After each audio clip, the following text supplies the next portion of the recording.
Hello friends, आज हम लोग जीएसटी में वैल्यूएशन के बारे में बात करेंगे। Valuation the most important topic. Each and every topic is important because it's a new law. We have to understand each and every topic in depth. सारी चीज़ें धीरे धीरे हो रही हैं, जिसमें इंपॉर्टेंट टॉपिक है वैल्यूएशन ऑफ सप्लाई। अगर हम वैल्यूएशन की बात करें, देयर इज अ सेक्शन 50। अगर हम वैल्यूएशन की बात करें, देयर इज अ सेक्शन 15। और वैल्यूएशन केवल वैल्यूएशन तक लिमिटेड नहीं है। Only we have to complete our section 15। We will done each and everything, not at all. There are valuation rules. Valuation rules भी रखे हुए हैं जिनको हमें स्टडी करनी पड़ेगी। लेकिन वैल्यूएशन पर जाने से पहले हम आपको थोड़ा सा इंतजार करवाएंगे और हम आपको कुछ न्यूमेरिकल 2 या 3 या 4 न्यूमेरिकल करवाते हैं, जिससे हम लोग को एक बेसिक आइडिया मिल जाएगी that what we are just going to do. हाँ, इससे आपको ये भी एक आइडिया मिल जाएगी कि जब हम लोग इनपुट टैक्स क्रेडिट करेंगे then how to deal with all these things after valuation. तो कहने का मतलब ये कि input tax credit the most important thing, सबसे इंपॉर्टेंट है। और वहां तक पहुंचने के लिए हमको कुछ बेसिक आइडियाज होनी चाहिए, जिसमें से मैंने आपको आपके असाइनमेंट में 4 न्यूमेरिकल्स दिए हुए हैं, 1 2 3 4। पहला inter and intra state supplies of goods है। दूसरा inter state and intra state supply of services है। तीसरा import and export of supply of goods है। Fourth import and export of supply of services हैं। ये 4 क्वेश्चंस हैं और चारों अलग अलग सेक्टर से रिलेट करते हैं। मींस इंपोर्ट एंड एक्सपोर्ट हो गया, इंटर एंड इंट्रा स्टेट हो गया। Each and everything will be covered summary में, नॉट इन डिटेल। लेकिन हाँ, एक बेसिक आइडिया लगाने के लिए ये इंपॉर्टेंट है। तो before coming to valuation will pick all these 4 question. Question number 1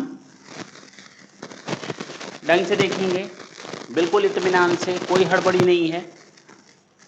सबसे पहला, मैंने 4 कॉलम बनाए हुए हैं। मैन्युफैक्चरर ने होलसेलर को बेचा, होलसेलर ने रिटेलर को बेचा और रिटेलर ने कंज्यूमर को सामान बेचा। उनको ना बेचा, सामान को बेचा। Intra and interstate supply of goods. सबसे पहले हम बात करेंगे मैन्युफैक्चरर की, उसके बाद बात करेंगे होलसेलर की और उसके बाद बात करेंगे रिटेलर की। हाँ या ना? बिल्कुल सही है।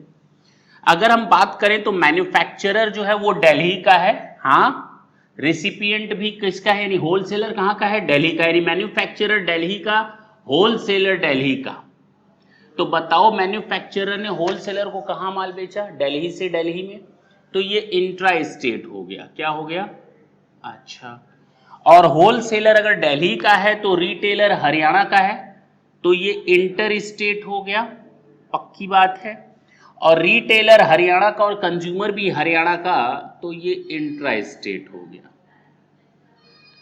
क्लियर? जी सर, आगे बढ़ सकते हैं? पक्का सर। दिया है कॉस्ट ऑफ प्रोडक्शन है 1000 रुपए इसके लिए, और इसने प्रॉफिट चार्ज किया है 100 रुपीज। यानी वैल्यू ऑफ गुड्स हो गया 1100। और आज हम लोग इसी वैल्यूएशन की बात करेंगे after completion of all these 4 questions. अच्छा, इसके ऊपर टैक्स लगेगा। इंटर स्टेट है या intra state? Sir intra state, तो इसके ऊपर सीजीएसटी लगेगा और इसके ऊपर आईजीएसटी लगेगा। पक्का? दोनों का रेट दे रखा है 9% एंड 9%, तो 99 एंड 99, तो 1298। पक्का? इसको हम कहते हैं इनवॉइस वैल्यू। क्या नाम देते हैं? जितना रुपया हमें सामने वाले से चार्ज करना है that is known as invoice value. That is over. अब बताओ, सामने वाले के पास जो सामान पहुंचा है वो कितने का पहुंचा? Sir 1298। Out of 1298 how much portion relates to tax? That is 198। तो हम ऐसे लिख सकते हैं क्या 1100, 99 एंड 99। थोड़ी देर के लिए हम ऐसे लिख देते हैं, 1100 is different and both of these two item will be shown in a different column. IGST तो कुछ है ही नहीं, तो फिलहाल ये 0 है। पक्का जी सर। ऐसा आप इसलिए करेंगे अभी समझने के लिए, जब हम लोग रिलेशनशिप देखेंगे कहां से कौन सा टैक्स इनपुट टैक्स क्रेडिट में एडजस्ट होगा और कैसे होगा। आईजीएसटी से कौन कौन से टैक्सेस पेमेंट ऑफ टैक्स पे हम लोग डिस्कस करेंगे कि जब हम लोग आईजीएसटी का एडजस्टमेंट करते हैं, मुझे आईजीएसटी गवर्नमेंट को देनी है और मेरे पास आईजीएसटी इनपुट में है, मेरे पास सीजीएसटी इनपुट में है, मेरे पास एसजीएसटी इनपुट में, तो कैसे एडजस्ट करेंगे वो चीज हम लोग देखेंगे फिलहाल। इसलिए मैंने तीनों टैक्स को अलग अलग लिख दिया। अच्छा, अब इसने कितना प्रॉफिट चार्ज किया है सर? इसने 10% प्रॉफिट चार्ज किया, यानी 110 हो जाएगा, तो 1110 हो गया। पक्का जी सर। तो जरा देखा जाए कैलकुलेट करके, इस 1110 पर जो टैक्स रेट है इंटर स्टेट है तो आईजीएसटी लगेगा, ये एसजीएसटी है बेटा। अब इंटर स्टेट है तो आईजीएसटी लगेगा जी। कितने के रेट से आईजीएसटी है? That is 18%। तो हम लोग 18% टैक्स चार्ज कर लें, दैट कम्स आउट टू 199.8।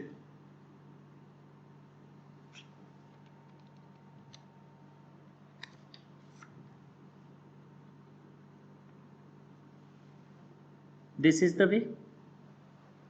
ये क्यों लिखा है, इसका यूज क्या है, थोड़ी देर सब्र करें, आगे आते हैं।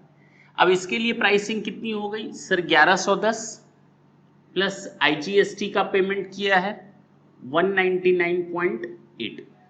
इज इट क्लियर जी? अब आते हैं, इसने कितना प्रॉफिट चार्ज किया है? रिटेलर ने 10%, तो 111 हो जाएगा। हाँ, और 1221 चूंकि ये इंट्रा स्टेट है तो इस पर भी 9% लगेगा, 109.8 एंड 109.8, 9 कर लेते हैं।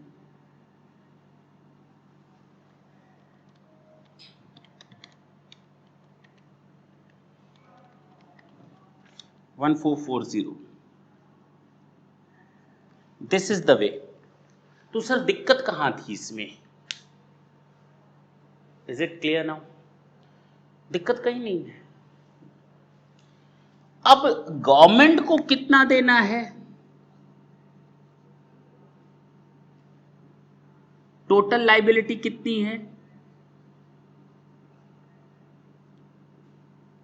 आईजीएसटी, सीजीएसटी एंड एसजीएसटी, कितनी लायबिलिटी है?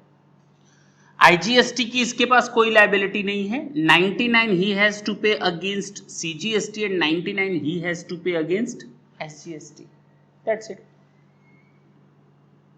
पे कर देगा, झंझट खत्म। इसकी बात करते हैं, इसके पास आईजीएसटी की कितनी लायबिलिटी है, एसजीएसटी की कितनी लायबिलिटी है और सीजीएसटी की कितनी लायबिलिटी है? पहले सीजीएसटी फिर एसजीएसटी। टोटल लायबिलिटी इसकी 199.8 है आईजीएसटी की। हाँ या ना? पक्का सर। इसके अकाउंट में ऑलरेडी इनपुट टैक्स पड़ा हुआ है 99 सीजीएसटी का, 99 एसजीएसटी का। हमें ये अच्छी तरह मालूम है कि सीजीएसटी को, जैसा मैंने आपको इंट्रोडक्टरी लेक्चर में बताया था, सीजीएसटी को हम आईजीएसटी से, पहले सीजीएसटी को सीजीएसटी से एडजस्ट करेंगे, और अगर चूंकि ये मेरा पैसा है, मैंने इनपुट सामान खरीदा है, गवर्नमेंट को मुझे पैसा भाई ये देना है, इतना मेरे पास पैसा गुल्लक में मेरे रखा हुआ है क्योंकि मैंने सामान खरीदा है और टैक्स देकर सामान खरीदा है, तो जो टैक्स मैंने दे रखा है उसकी मुझे क्रेडिट मिलेगी। तो मेरे सीजीएसटी में अकाउंट बैलेंस पड़ा हुआ है 99, और सीजीएसटी का सबसे पहले यूज आप सीजीएसटी में करते हैं, लेकिन हमारे पास तो इधर कोई है ही नहीं पेमेंट करने लायक, तो क्या सीजीएसटी बेकार हो जाएगा? नहीं सर, सीजीएसटी को सबसे पहले हम 99 यहां से एडजस्ट कर सकते हैं। कहां से एडजस्ट कर सकते हैं? सीजीएसटी की क्रेडिट लेकर के, और एसजीएसटी का कोई यूज नहीं हो पाएगा। हाँ, अब समझ में आई बात? ये मैंने कॉलम इस तरह से क्यों लिखे हैं, ताकि आपको ये समझ में आए कि हम लोग को अपनी लायबिलिटीज कैसे मीट आउट करनी है। It is 100% sure that you will get the credit of this one, yes, because you have already made the payment, and in this case this SSC will get the benefit of rupees 199.8 as an input tax credit। तो ये चीज मैं अभी यहीं पर छोड़ता हूं, मैं कोई एडजस्टमेंट की बात नहीं कर रहा, क्योंकि यहां आ गया आपको इसका बेनिफिट समझाना था कि आपका गुल्लक कैसे भरता जाता है, कैसे खाली होता है, वो मैंने इंट्रोडक्टरी लेक्चर को इसके साथ मर्ज कर दिया, that's it. Otherwise this is your solution. Is it clear? हटा सकते हैं? नहीं सर, हमको नोट करने दीजिए। तो चलिए क्वेश्चन नंबर 2 की ओर।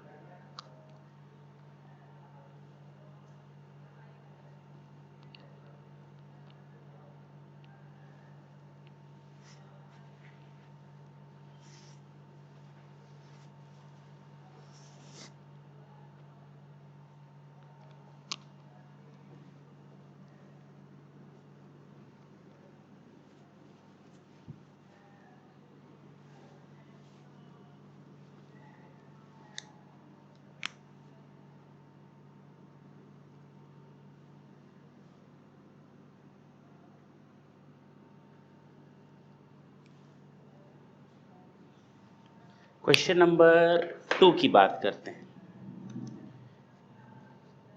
ये आपका सर्विस है, हेडिंग गलत लग गई है, intra state supply of goods लिखा है, सर्विसेज आप लिख देंगे। अच्छा जी, सर्विसेज, और अगर सर्विसेज हैं तो ये इनपुट सर्विस, हाँ, और ये एजेंट। मैंने इनपुट सर्विस डिस्ट्रीब्यूटर नहीं लिखा, मैंने इनपुट सर्विस प्रोवाइडर लिखा है, और इसने इस इनपुट को ले करके इसको बेच दिया है एजेंट को, और एजेंट ने अल्टीमेटली क्लाइंट को दे दिया। चलें, ये भी दिल्ली का, ये भी दिल्ली का, तो अगर दोनों दिल्ली का तो इंट्रा स्टेट। अच्छा, ये दिल्ली का, ये हरियाणा का, तो ये इंटर स्टेट ठीक लिखा है, Haryana to Haryana intra state, ये ठीक है, बाकी चीजें ठीक है। वैल्यू ऑफ सप्लाई कितने का दिया है? 1000, ओके, प्लस इंट्रा स्टेट है तो सीजीएसटी प्लस एसजीएसटी 9% एंड 9%।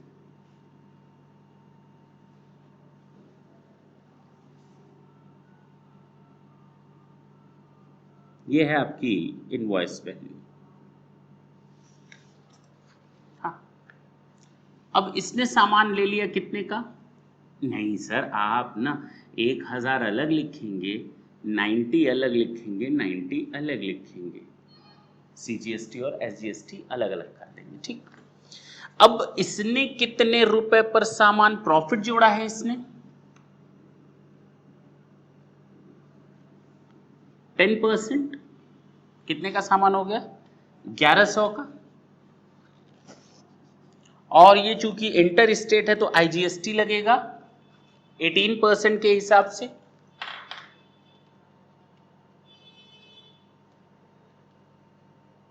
अच्छा, सीधे हम 198 लिख सकते थे, हम भी ना कैलकुलेट कर रहे हैं, प्लस आईजीएसटी 198। चीजें समझ में आ गई जी? अब इसके लिए कॉस्ट कितनी हो गई सर? इसके लिए हो गई 1100, और 198 आईजीएसटी में इसके पास बैलेंस पड़ा रहेगा इनपुट टैक्स के नाम से। और इसने इंट्रा स्टेट किया है तो प्रॉफिट जोड़ा है जी 110।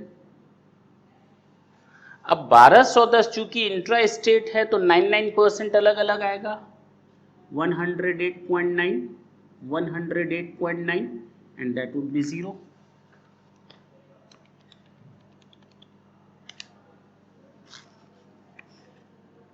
That's it. This is our solution.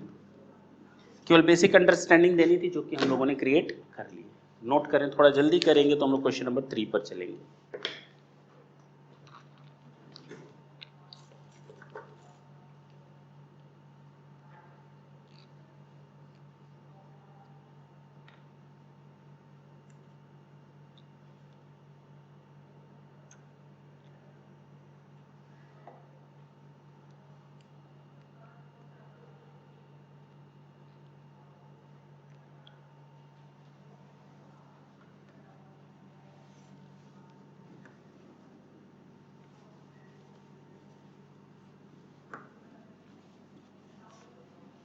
अब आते हैं अच्छी चीज पर, वह है इंपोर्ट एंड एक्सपोर्ट। चलें क्वेश्चन नंबर 3।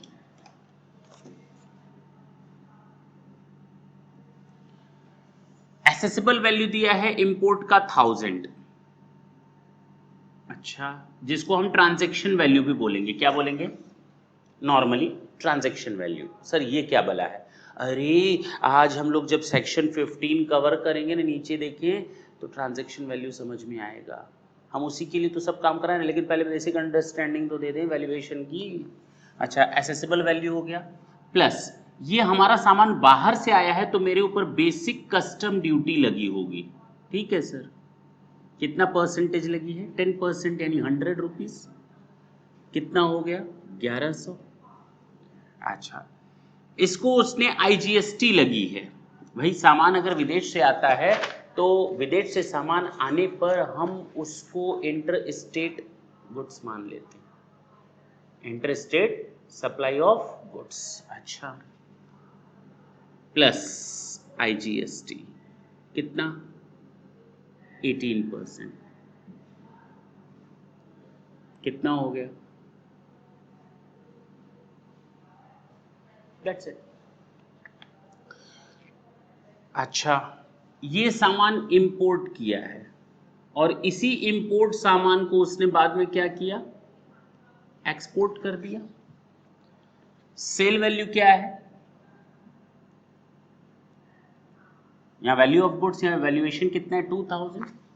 प्लस एक्सपोर्ट किया है तो ये भी inter state supply of goods माना जाएगा, लेकिन ये जीरो रेटेड गुड्स होता है। Export normally zero rated goods होता है, यानी इस पर कोई टैक्स नहीं लगा। 2000 को 2000। इसका मतलब जब हमने सामान इंपोर्ट किया था तो हमको बेसिक कस्टम ड्यूटी देनी पड़ी थी, कितने की? 100 की। और ये चीज याद रखेंगे कि बेसिक कस्टम ड्यूटी का कोई इनपुट टैक्स क्रेडिट नहीं होता। बेसिक कस्टम ड्यूटी का कोई भी इनपुट टैक्स क्रेडिट नहीं होता, और चूंकि ये पैसा मुझे मिलने वाला नहीं, इसीलिए that would become form part of our cost. Is it clear? अब ये टैक्स है, लेकिन ये टैक्स हमारी कॉस्ट का हिस्सा बन गया। ये टैक्स है और ये टैक्स हमारी कॉस्ट का हिस्सा बन गया। जरा सेक्शन 15 का 2 पॉइंट देखें, सब सेक्शन 2। सेक्शन 15 का सब सेक्शन 2 देखें। The value of supply shall include any tax, tax यहां कस्टम टैक्स ले ले, custom duties, tax, सेसेस, fees and charges levied under any law for the time being in force other than IGST, other than CGST, other than SGST, other than UTGST। यानी इन taxes को छोड़ने the remaining tax would become form part of our cost, just like this one. Now in total this value we are just going to charge our CGST, SGST or IGST. It means this is the value, and value comes after adding the amount of basic custom duty, while our basic custom duty becomes form part of our total cost, that is includable in the value of the goods। Is it clear? जी sir, ये चीज समझ में आ गई। तो अब वहां मैं टैक्स पढ़ाऊंगा तो अब समझ लेना हम किस टैक्स की बात कर रहे थे और किस टैक्स की बात नहीं कर रहे थे। जो एक्सपोर्ट होता है वो नॉर्मली जीरो रेटेड होता है, देखा जाएगा नॉर्मली जीरो रेटेड होता है। मैंने ये नहीं कहा हर केस में जीरो रेटेड होता है, but normally it is zero rated. If nothing is given in our question then we have to assume that this is the zero rated export of goods. और अगर जीरो रेटेड है तो 2000 है, कुछ भी पैसा नहीं देना पड़ा, लेकिन मैंने इनपुट टैक्स तो दे दिया है, इसकी क्रेडिट तो मुझे मिलेगी। मेरे पास इनपुट टैक्स पड़ा हुआ है कितने का? 198 IGST में, मेरे गुल्लक में। Is it clear? Question number 4 पर जा सकते हैं।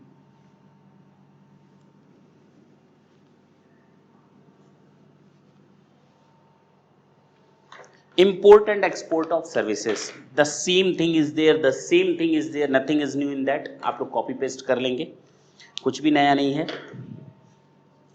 आगे चलें।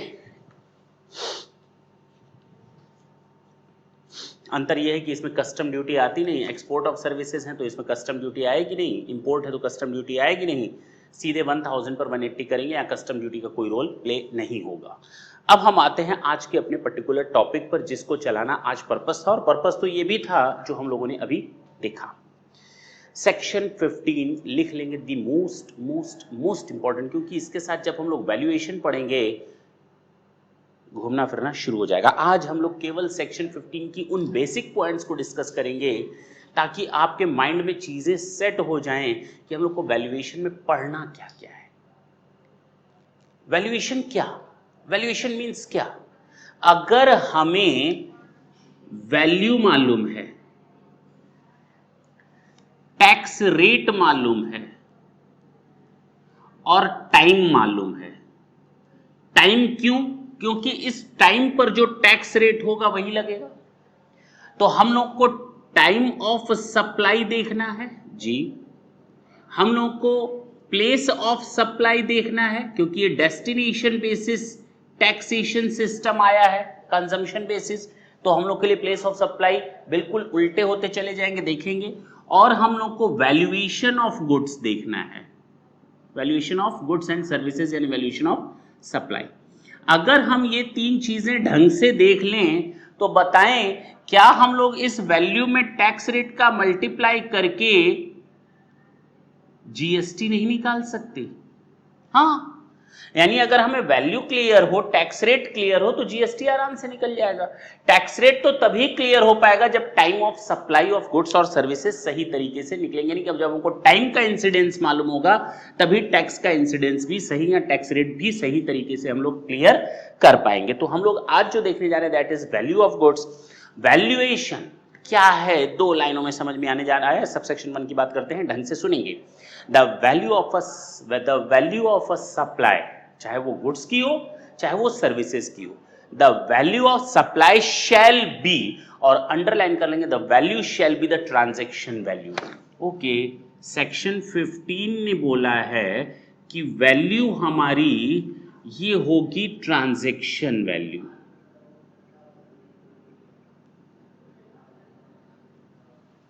The value shall be the transaction value. The value shall be the transaction value if both of these two conditions are met. The value shall be our transaction value, यानी value हमारी वही है जिस पर ट्रांजेक्शन मतलब सामने सामने जो हम आपके साथ समझौता कर रहे हैं, जो एग्रीमेंट कर रहे हैं, that is our transaction value.